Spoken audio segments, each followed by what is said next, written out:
Bener gak sih mobil listrik itu mengurangi emisi karbon? Bener gak sih mobil listrik itu inovasi hijau? Hello IR enthusiast. Setelah kita ngebahas tentang gerakan transnasional dalam isu-isu lingkungan, sekarang kita ngebahas topik baru yang tetap seru, yaitu tentang mobil listrik. Siapa nih yang sudah punya mobil listrik? Atau minimal pasti udah pernah lihat dong mobil listrik di jalan. Sekarang kan udah banyak banget tuh brand-brandnya. Ada Tesla, Wuling, BYD, mention it. Banyak banget. Dan yang paling penting nih, ternyata mobil listrik nggak selamanya mahal. Ada sih yang harganya 1 miliar. Tapi ada juga sekarang mobil listrik yang harganya cuma 200 juta, 300 juta, dan bagus banget. Sebagai penggiat hubungan internasional, international relation enthusiast, kita seneng dong ada inovasi dari luar negeri yang kita pakai, datang dari Korea, dari China, dari Amerika, dan laku keras. Cuma pertanyaannya, sebenarnya manfaat dari mobil listrik itu apa sih? Apakah memang betul mobil listrik itu ada korelasinya dengan emisi karbon yang berkurang? Atau sebenarnya sama aja?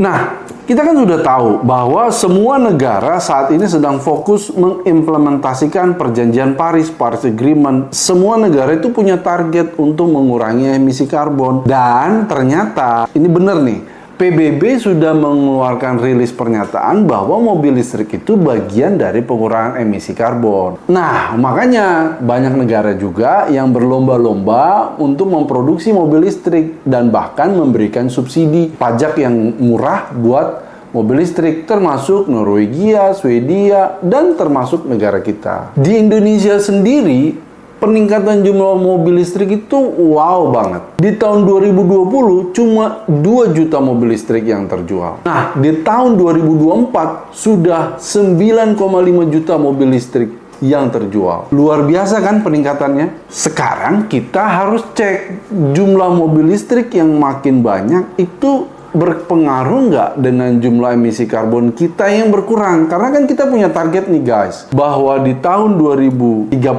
itu kita 29% emisi karbon kita berkurang. Nah, itu apakah sudah terjadi? Kalau kita lihat datanya, nah ini nih, jreng.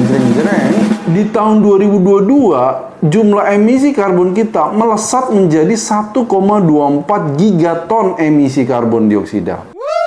Dan ini tuh angka yang naik terus. Jadi sebenarnya, mohon maaf, ternyata mobil listrik ini tidak ngaruh terhadap emisi karbon. Malah jumlah mobil listrik yang naik, emisi karbon kita naik. Nah, kita bertanya-tanya, sebenarnya udah banyak nih yang ngebahas, kenapa ya mobil listrik naik, malah emisi karbonnya juga naik? Jawabannya adalah sumber listrik itu sendiri. Betul bahwa mobil listrik itu efisiensinya tinggi sekali. Tidak ada polusi udara yang dihasilkan. Itu betul. Tapi ternyata listrik yang dipakai untuk mobil listrik itu berasal dari batu bara. Ini yang menjadi masalah utama yang belum terselesaikan, guys. Buat teman-teman yang udah nonton video saya tentang inovasi sosial, ingatkan, kalau kita katakan sebuah produk itu adalah bagian dari inovasi sosial, berarti produk itu adalah bagian dari solusi terhadap masalah yang kita hadapi. Nah, misalnya masalah kita adalah masalah krisis iklim, dan mobil listrik itu mau kita jadikan bagian dari solusi, berarti harusnya pengurangan emisi karbon. Kalau misalnya PLTU-nya masih banyak, batu bara masih dipakai, jelas dong, berarti mobil listrik bukan dari inovasi sosial, tapi ya cuma tren doang bahwa orang sekarang sedang pakai mobil listrik gitu. Jadi apa dong inovasi sosial dalam bidang energi selain dari mobil listrik? Ya jelas pembangkit listrik yang menggunakan energi matahari, angin, dan air. Dan teman-teman harus tahu nih, sekarang inovasinya malah makin banyak dalam bidang energi yang bersih. Contohnya nih,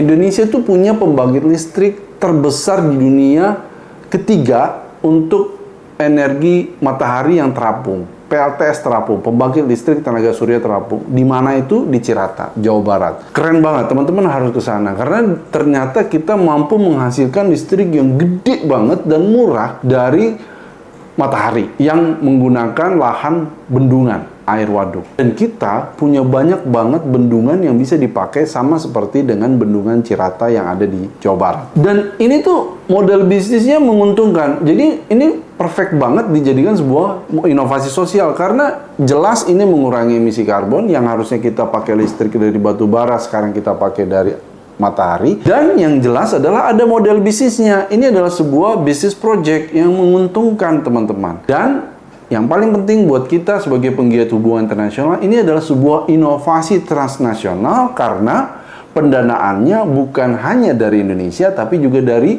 Uni Emirat Arab dan Jepang. Jadi ada banyak negara yang menyalurkan pinjaman untuk proyek ini. Keren kan? Akibat dari suksesnya si Cirata ini, sekarang Arab Saudi juga mau invest di PLTS Saguling. Jadi akan ada banyak lagi PLTS terapung di berbagai tempat. Ini yang harus kita dukung. Inovasi sosial seperti ini yang harus kita dukung. Jadi mobil listrik aja nggak cukup. Jadi mobil listrik dan PLTS terapung dan banyak PLTS dan banyak pembangkit listrik tenaga air dan angin itu yang menjadi sebuah perpaduan inovasi sosial. Air mengalir, turbin berputar, energi terbarukan makin tersebar. Lingkungan lestari, udara bersih, menuju masa depan yang lebih cerah. Share video ini agar semakin banyak teman-teman kita mendukung energi bersih. Dan jangan lupa like dan subscribe juga channel ini. Stay smart, stay humble. See you next video. Bye-bye.